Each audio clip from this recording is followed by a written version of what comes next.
Assalamualaikum warahmatullahi wabarakatuh. Kami dari kelompok 9 akan mempresentasikan tentang konsep dan teori perkembangan peserta didik dari sudut pandang teori perkembangan humanistik yang beranggotakan Aura Aprilia, Clarissa Rizky Sapira, Dewi Humulasana, Kaila Apriliani, dan Sylvia Stefania Agusti. Selanjutnya akan dibaca oleh Dewi Humulasana.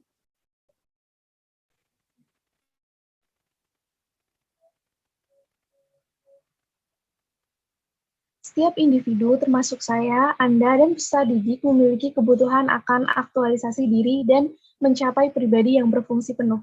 Kita akan mempelajari konsep dan pandangan aliran humanisme seperti teori motivasi dan hierarki kebutuhan dari Abraham Maslow, dan juga ada teori humanistik dari Carl R. Rogers.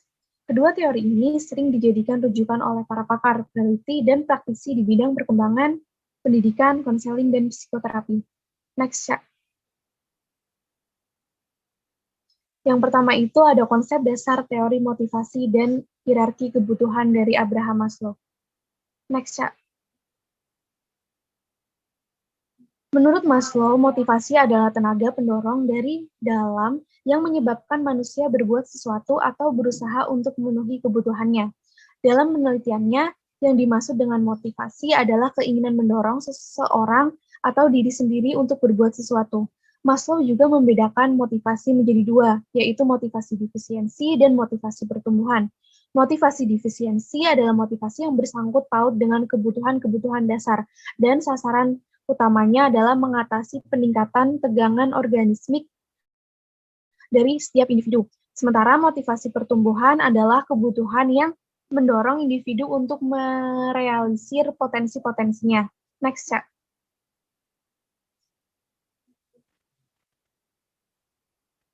Sementara teori hierarki kebutuhan Maslow adalah teori yang diretas oleh Abraham Maslow. Beliau beranggapan bahwa kebutuhan di tingkat rendah harus terpenuhi atau paling tidak cukup terpenuhi terlebih dahulu sebelum kebutuhan-kebutuhan di tingkat lainnya. Semakin tinggi diproduksi menjadi hal yang memotivasi. Kebutuhan-kebutuhan ini sering disebut Maslow sebagai dasar yang digambarkan sebuah hierarki atau tangga yang menggambarkan tingkat suatu kebutuhan. Next, Cak.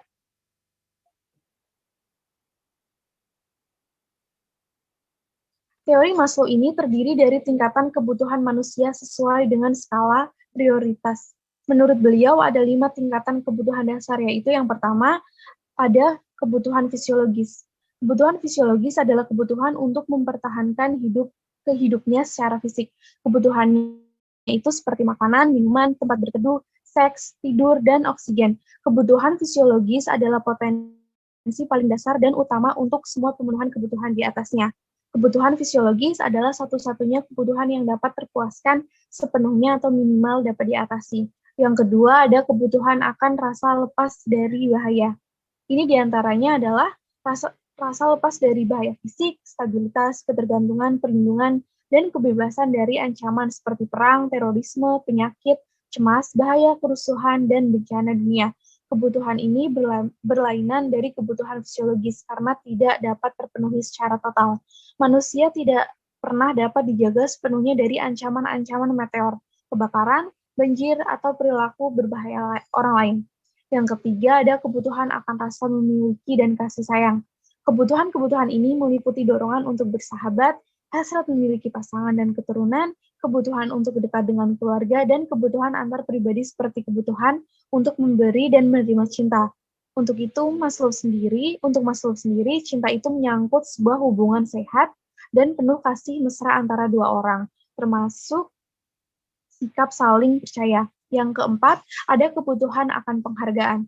Maslow menemukan bahwa setiap orang yang memiliki dua kategori mengenai kebutuhan penghargaan, yaitu kebutuhan yang semakin rendah dan yang semakin tinggi. Kebutuhan yang rendah adalah kebutuhan untuk menghormati orang lain, kebutuhan akan status, ketenaran, kemuliaan, pengakuan, perhatian, reputasi, apresiasi, martabat, bahkan dominasi.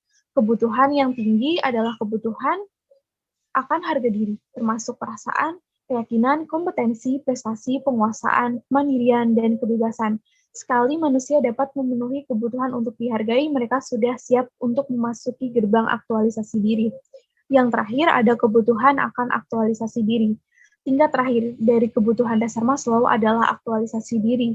Kebutuhan aktualisasi diri adalah kebutuhan yang tidak melibatkan keseimbangan, tetapi melibatkan hasrat yang terus-menerus untuk memenuhi sebuah potensi.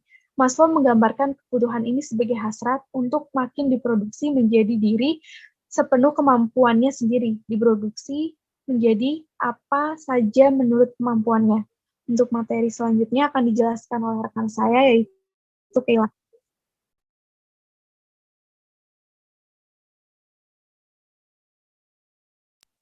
Baik, selanjutnya materi mengenai kasus dalam pembelajaran terkait teori hierarki kebutuhan Maslow. Boleh next.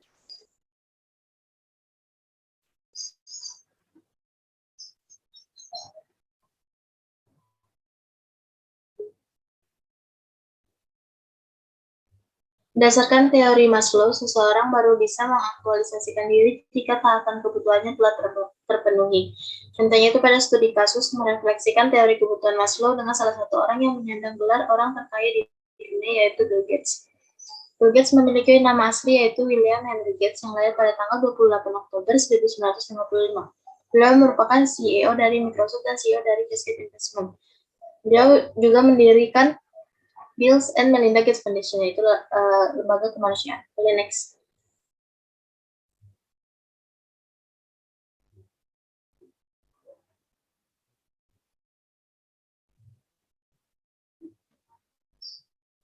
Tahapan pertama yaitu ada tahap dasar. Tahap dasar ini memenuhi kebutuhan pokok dan rasa aman. Direfleksikan dengan Bill Gates sebagai orang terkaya di dunia, tentu beliau sudah melampaui tahap ini.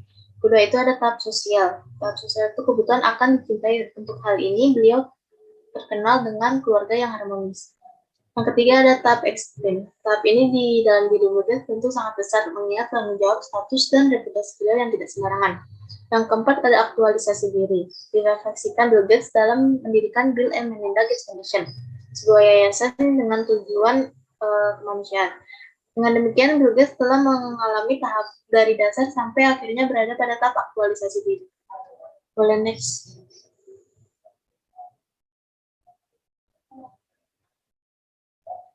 Aplikasi dari teori Maslow ini dalam dunia pendidikan juga sangat penting, terutama dalam proses belajar mengajar.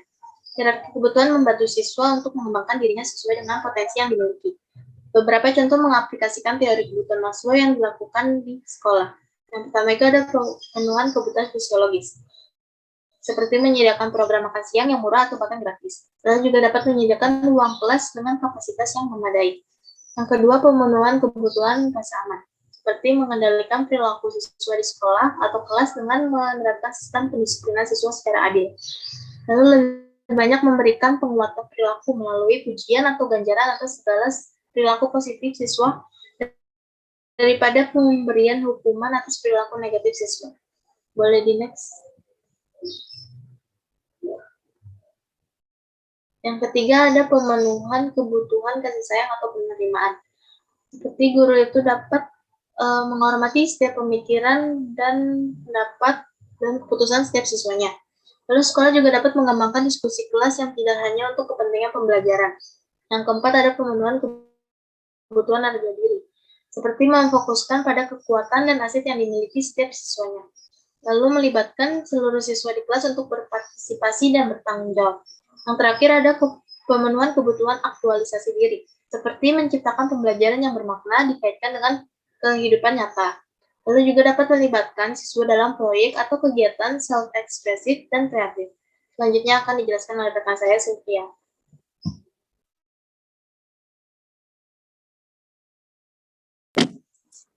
Selanjutnya ada konsep dasar teori humanistik menurut Carl R. Rogers.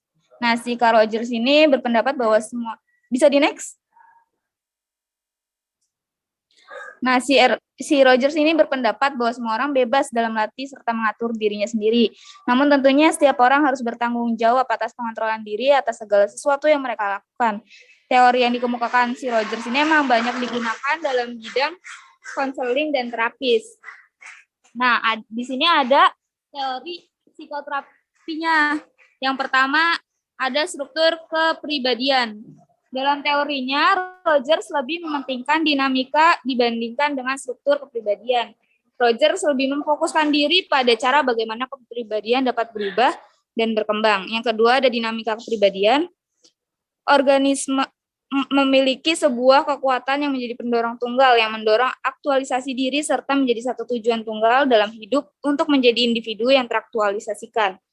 Nah, yang ketiga ada perkembangan kepribadian. Si Rogers ini nggak bahas mengenai teori pertumbuhan, perkembangan, serta nggak pula melakukan riset dalam jangka panjang mengenai hubungan anak dan orang tua.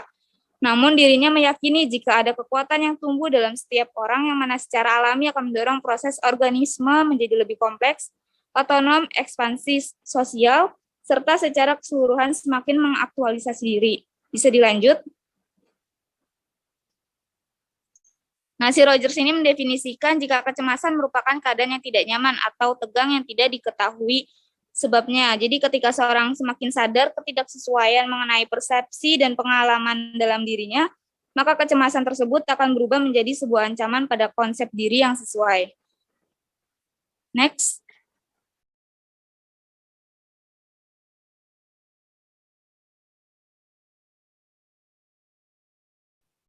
Lalu selanjutnya ada kasus dalam pembelajaran terkait teori dari Carl Rogers. Menurut pandangan Rogers, setiap individu mempunyai hasrat alami untuk belajar. Konsep dorongan ingin tahu tersebut merupakan asumsi dasar pendidikan dan pembelajaran dari sudut pandang humanistik. Dengan demikian, proses pembelajaran yang menggunakan teori ini dapat diwujudkan dengan memberi kesempatan siswa untuk memberikan kebebasan terhadap rasa ingin tahunya, memenuhi minatnya, serta membantu siswa untuk menemukan hal yang berarti atau penting bagi dirinya sekarang atau di masa mendatang. Hal ini sesuai dengan temuan di lapangan bahwa guru di SMK Miftahul Khair dalam meningkatkan hasrat belajar serta menumbuhkan motivasi siswa, mengimplementasikannya dengan cara membuat siswa merasa nyaman terhadapnya, berusaha membuat kelas kondusif namun tetap menyenangkan, dengan menggunakan metode pembelajaran yang berbasis humanistik seperti memberi kuis, diskusi, dan lain sebagainya.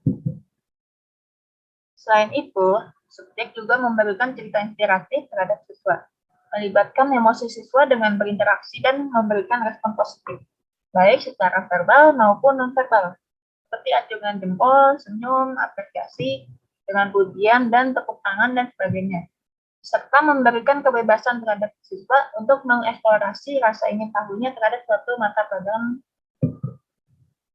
Selanjutnya akan dibaca oleh Aura. Selanjutnya ada implikasi konsep dan pandangan aliran humanis terhadap penyelenggaraan pendidikan. Humanis dalam praktik pendidikan akan bisa membuat sebuah proses pembelajaran lebih kondusif dan memberikan pengakuan serta kepercayaan atas keunikan yang telah dimiliki setiap individu. Hal ini sejalan dengan apa yang dikemukakan oleh Carl Rogers dalam buku Joe Palmer. Dijelaskan bahwa ketika saya mulai mempercayai mahasiswa, saya berubah dari seorang guru dan evaluator menjadi fasilitator dalam proses belajar. Boleh next.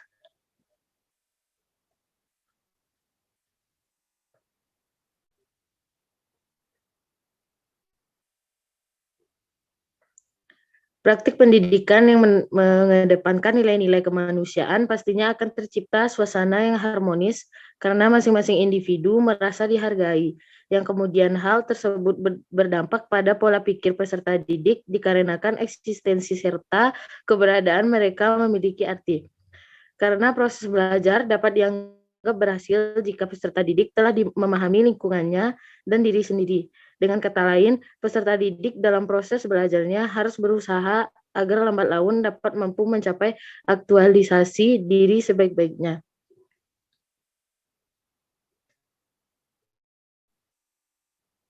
Sekian presentasi dari kelompok 9. Terima kasih. Wassalamualaikum warahmatullahi wabarakatuh.